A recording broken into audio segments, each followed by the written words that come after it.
오늘 우리가 함께 나눌 말씀은 제목이 깊은 성경 연구입니다. 자, 우리가 말씀 묵상에 대한 구체적인 방법을 지금 배우고 있습니다. 시간과 장소를 구별해야 된다고 말씀드렸습니다. 시간과 장소를 구별했다면 이제 거의 모든 것이 준비가 된 셈이죠. 그렇다면 이제 더 구체적으로 말씀을 묵상하는 방법을 배워야 되겠습니다. 이번 주 교과는 정말 실제적인 이야기들을 우리에게 하고 있고, 또 이 말씀 묵상이라고 하는 주제를 현재까지 제 기억으로 교과에서 다루는 것은 저희 기억으로는 처음인 것 같습니다. 이것은 정말 하나님께서 우리에게 정말 큰 계획을 세우시고 특별한 섭리를 마련하셨다고 생각합니다. 우리가 시간을 구별하고 공간을 구별했다고 해서 모든 것이 다 준비된 것은 아닙니다. 한 가지가 더 구별되어야 합니다. 바로 말씀 묵상을 할 수 있는 우리의 마음 상태입니다. 공간도 시간도 다 구별되었다 하더라도 우리의 마음의 공간이 구별되지 않으면 말씀 묵상은 어려워집니다. 그래서 마음의 공간도 잘 준비되어야 하고 그 마음의 공간을 구별해야 합니다. 그러면 우리의 마음을 구별할 수 있는 방법, 좀 더 준비된 마음을 갖는 방법은 어떤 방법이 필요할까요? 그것은 오직 기도입니다. 기도로 마음을 준비하는 것입니다. 그래서 말씀과 기도로 거룩하여진다라고 하는 성경 말씀이 바로 여기서 적용할 수 있는 것입니다.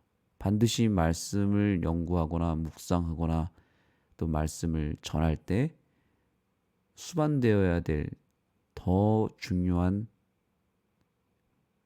부분은 바로 기도입니다.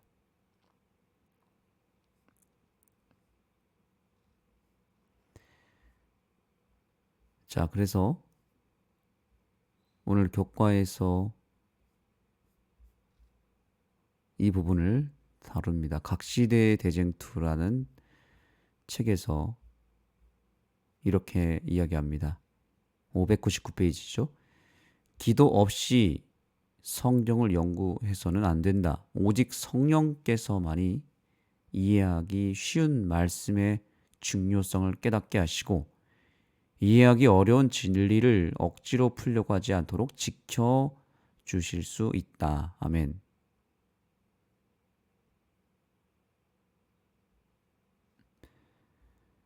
오직 성령께서 말씀을 열어주실 것인데 그렇게 하려면 기도가 필요하다는 것입니다. 기도 없이는 온전한 말씀 묵상이 불가능합니다. 그 일은 오직 성령님을 통해서만, 성령님의 도움을 통해서만 가능한 일이기 때문입니다.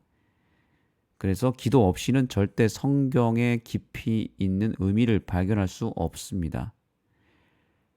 말씀을 기도 없이 읽으면 영감이 떠오르지 않지만 기도와 함께 말씀을 읽게 되면 성령님께서 영감을 주시게 되어 있습니다. 그리고 그 영감이 이제 막 기도를 통해서 떠오르기 시작하면 그 다음에는 무엇을 해야 될까요? 영감이 떠오르고 이제 막 묵상이 되기 시작하면 그 다음에 여기 저자가 이렇게 얘기하죠. 읽고 기록하라 라고 말합니다. 그렇습니다. 기록해야 합니다. 기록의 중요성을 이렇게 이야기합니다. 단순히 성경을 읽는 것과 깊이 있게 연구하는 것의 가장 큰 차이는 기록이라고 하는 한 가지 핵심 행동 여부에 달려있다라고 할 수 있다. 말씀을 읽고 묵상할 때 떠오른 영감은 반드시 기록해야 합니다. 묵상이라고 하는 것이 이게 잘 안 되는 이유가 바로 기록하지 않아서 그런 것입니다. 묵상의 기본은 당연히 기도이지만 기도까지 했음에도 불구하고 심지어 내 머릿속에서 마음속에서 묵상이 되어진다 할지라도 기록하지 않으면 묵상은 결국 실패로 돌아가게 되어 있습니다.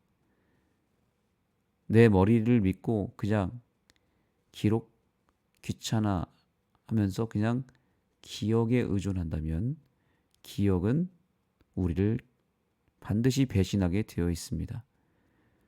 그래서 이런 말이 있습니다. 기록은 기억을 지배한다라는 말인데요. 기록의 힘은 정말 대단합니다.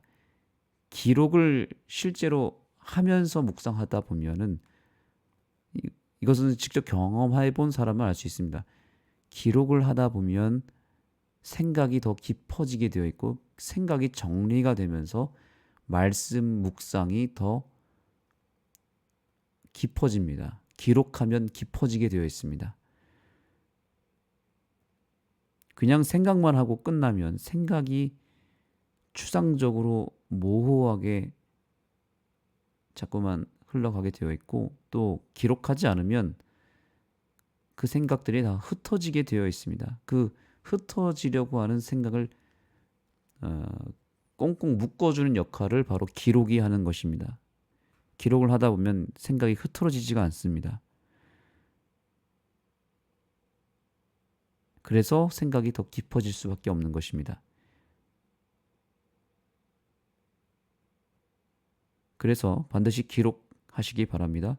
그런데 기록할 때에도 제대로 된 묵상이 이루어지기 위해서는 크게 세 가지를 생각해야 되고 세 가지를 기록해야 합니다. 그 세 가지에 대해서 교과에서도 다루고 있는데요. 자, 이 부분입니다. 기록은 생각을 정리하고 하나님의 말씀을 묵상하며 관찰과 해석, 적용과 결심이 이루어질 수 있도록 속도를 맞추어 말씀을 깊이 탐구하게 돕는다.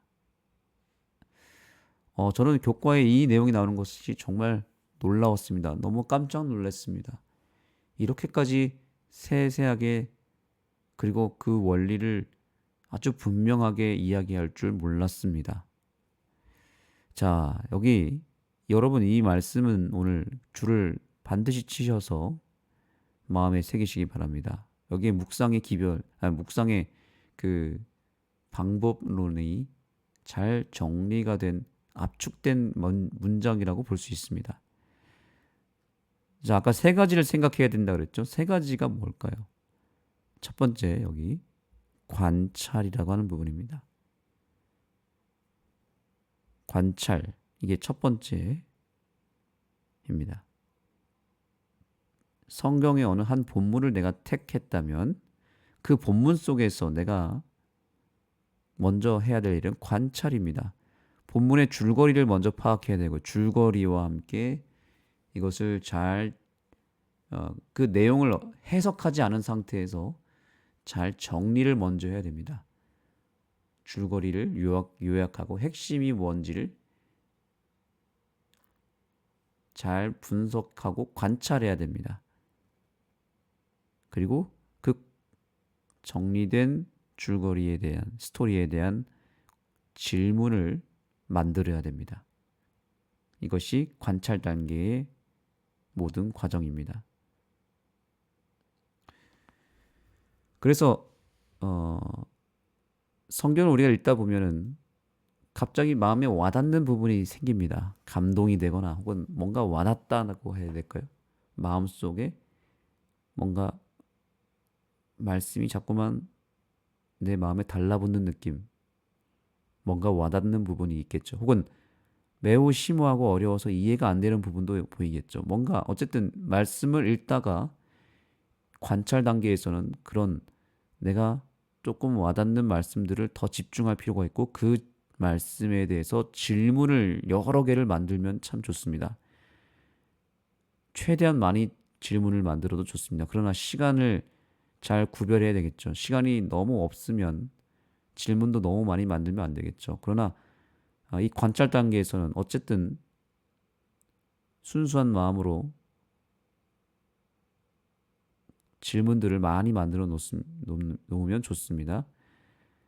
그 다음에 이제 이 질문에 대해서 답을 찾아야 되겠죠. 자, 질문에 대한 이 질문에 대한 답을 찾는 과정이 바로 해석입니다. 여기 관찰 다음에 해석이라고 말하고 있죠. 해석 단계, 두 번째 단계입니다. 그래서 일명 이것을 거룩한 상상력이라고 말을 하기도 하는데요. 답은 정해져 있지 않습니다. 답을 찾으려고 하지 말고 그냥 내 마음에 어떤 생각나는 느낌을 적으면 되는 것입니다. 관찰한 것에 대한 질문에 답을 한번 달아보는 것인데 해석을 해보는 것입니다.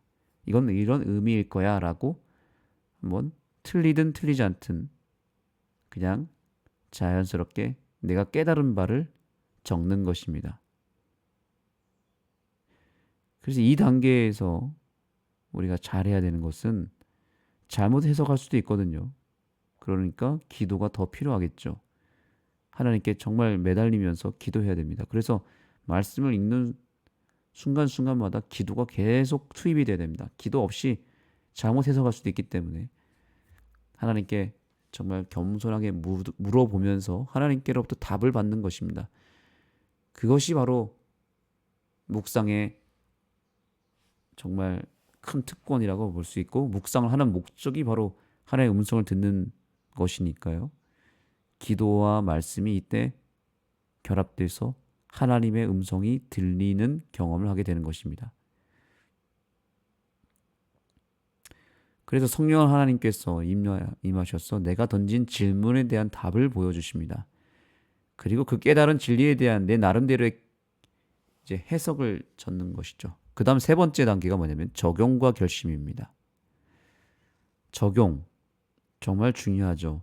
내가 관찰하고 관찰한 말씀에 해석을 달고 해석한 말씀을 내가 이제 내 실제 생활에 더 구체적으로 적용하고 그것에 대한 결심을 하는 것, 그리고 그것을 따로 적는 것까지가 바로 말씀 묵상의 핵심 방법이고 그것이 말씀 묵상의 구체적인 내용이라는 것입니다. 자, 이 묵상의 원리는 오늘 우리가 꼭 기억해야 되고 항상 묵상할 때 이 단계를 거쳐가야 됩니다. 관찰, 해석, 적용. 자, 이것은 독서를 일반 서적을 읽는 독서법에서도 이 이야기를 합니다. 비슷한 이야기를 가장 유명하고 대표적인 독서법 강의에서 이런 얘기를 제가 들은 기억이 있습니다. 일명 본깨적이라고 하는데요. 본 것, 깨달은 것, 적용할 것. 이 세 가지를 독서할 때에도 반드시 적으라고 이야기를 하거든요. 본 것, 깨달은 것, 적용할 것. 본 것이 뭐냐면 관찰이죠. 잘 봐야 됩니다. 유심히 관찰하고 보는 거예요. 여기 해석이 들어가면 안 된다고 그랬습니다.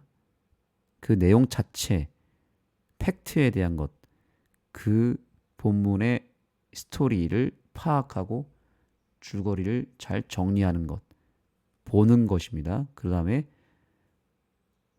거기서 내 마음에 와닿는 것 몇 가지를 선택해서 기록해야 됩니다. 질문을 만들어야 됩니다.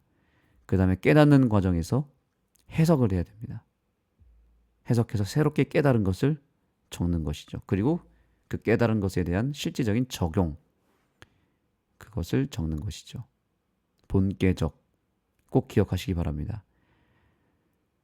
그래서 이것을 말씀 묵상 버전으로 하면 관찰, 해석, 적용이다. 자, 이 세 가지만 잘 생각하고 기록하면 말씀 묵상을 통해 하나님의 음성을 분명히 들을 수 있고 우리의 생각의 깊이가 더 아주 깊어지고 생각의 영역이 더 넓어지고 더 명확해집니다.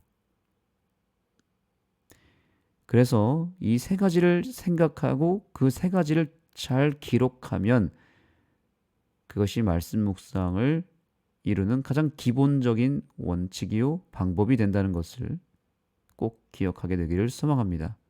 그렇게만 세 가지만 잘 적으면 말씀의 능력이 실제적으로 우리의 삶을 변화시키는 기적이 일어납니다. 오늘부터 당장 말씀 묵상 노트를 준비해야 되겠죠?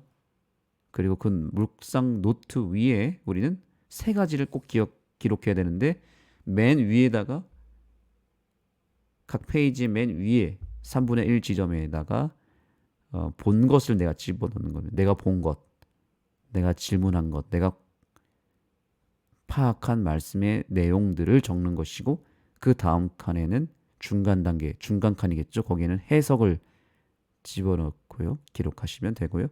마지막 아래 칸에는 내가 적용하고 결심할 것 이렇게 기록하시면 되겠습니다. 말씀 묵상의 구체적인 방법을 오늘 배웠으니 여러분 오늘 한번 연습해 보시고 무엇보다도 가장 중요한 것은 기록해야 된다. 뭘 적든지, 뭘 생각하든지 간에 반드시 기록하셔야 된다. 그것이 내 영적인 자산이 될 것이고 영원히 우리 자녀들에게, 자녀 손들에게 물려줄 가보가 될 것입니다.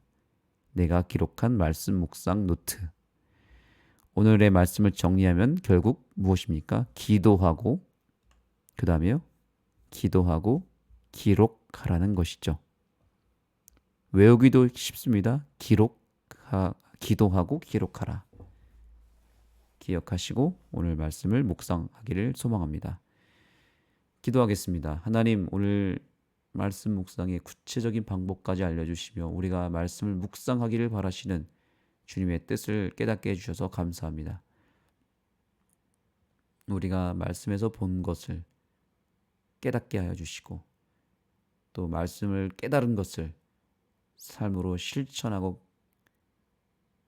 적용하는 우리의 삶이 되게 해주셔서 말씀이 이제는 머리에서 마음으로, 마음에서 내 손과 발로 온몸으로 퍼져나가 그 말씀의 능력이 나의 삶을 통해서 나타나고 그 말씀의 은혜가 많은 사람들에게 나눠지고 또 그들에게 감동을 줄 수 있는 우리의 신앙이 되게 도와주옵소서. 예수님의 이름으로 간절히 기도드립니다. 아멘. 이제 각자 개인적으로 기도하는 시간을 갖겠습니다. 오늘부터 내가 이제 구체적으로 말씀 묵상의 방법을 배웠으니 그대로 할 수 있도록 기도하시고 말씀 묵상을 또한 진지한 마음으로 시작해 보시기를 호소드립니다. 오늘 말씀을 생각하시면서 이렇게 기도하시고요. 그 다음에 기도 제목 한 가지를 또 드리겠습니다. 우리 교회 우리 박하선 집사님을 위해서 오늘은 기도하겠습니다. 우리 박하선 집사님이 목 디스크가 조금 생겼다고 합니다.